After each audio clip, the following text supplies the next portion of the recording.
So I used to be this guy that was Mr. Nice Guy, and even when I got into an argument with someone, or when I really strongly disagreed with a girl that I was dating, I never had the guts and the cojones to actually say something.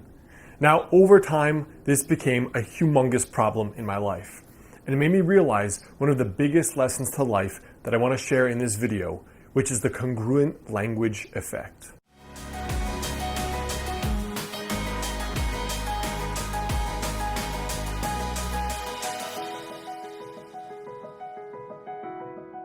One time I asked out this girl when I was in my first year of college, and ultimately she ended up rejecting me, but we ended up meeting up anyway, and she asked me in person later that same day. She was like, "Are you good? Like, you doing okay?"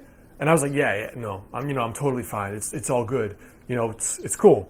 And just internally, I was like, I hate this girl. I hate her guts. I never want to see her again. Screw this girl. I'm out of here. And that was a really damaging thing, I later realized. Not even for her, because I was never going to see her again, but for me. Because my language, saying I'm fine when I wasn't fine, is being a liar. And really, you're lying to yourself. But the problem is that you're causing incredible internal damage with your emotions because you're not dealing with them. Now, another time I was at work. It was my first professional job. I was trying to do a really, really good job of impressing the people around me by showing that I was a hard worker, showing that I was serious about the company, and I wasn't just here to get a paycheck and leave. So there was a senior person at this company that was working, and they were like, "Hey Alex, I got to go out of town for a wedding this weekend. Do you mind wrapping up this project for us?" So I was working with him on a project, and basically he dumped all this work, almost like a scene out of Office Space, where he was like, "Yeah, would you mind getting this done for me?"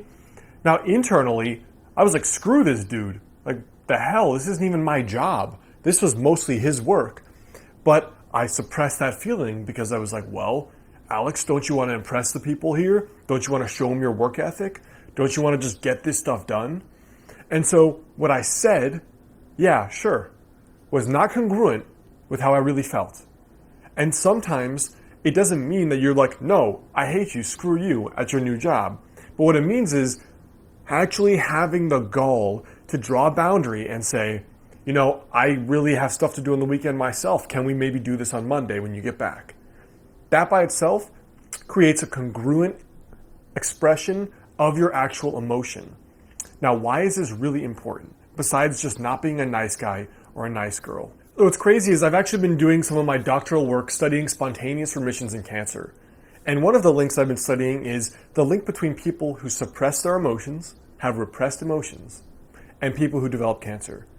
And one of the things I found was that there are many different physicians and psychotherapists, psychologists that actually say that cancer is a nice person's disease.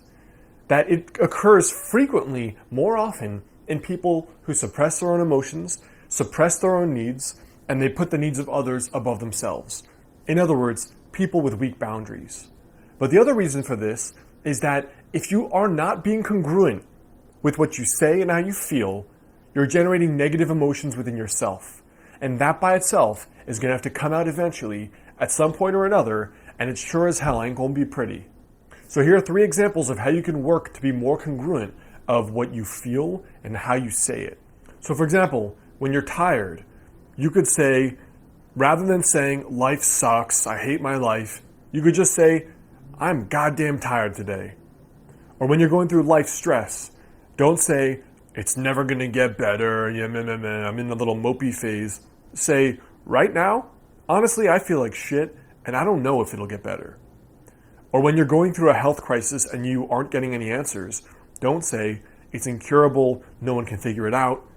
Give a conscious response and say, right now, I feel hopeless. So having congruent language will, number 1, regulate your emotions because you're being more honest with yourself. And number 2, you're a lot less likely to be dramatic, to be hyperbolic about things going on in your life. And when you accurately describe the things you're feeling, you're not going to put yourself in a negative headspace that's going to make you prone to anxiety or depression down the line. So I hope that helps you guys. As you know, I'm definitely a recovering nice guy. This was a very difficult one for me, but the second I did it regularly, it became like second nature, and it's pretty easy for me to say, this is actually what I'm feeling, 90% honesty, and maybe we can do this instead.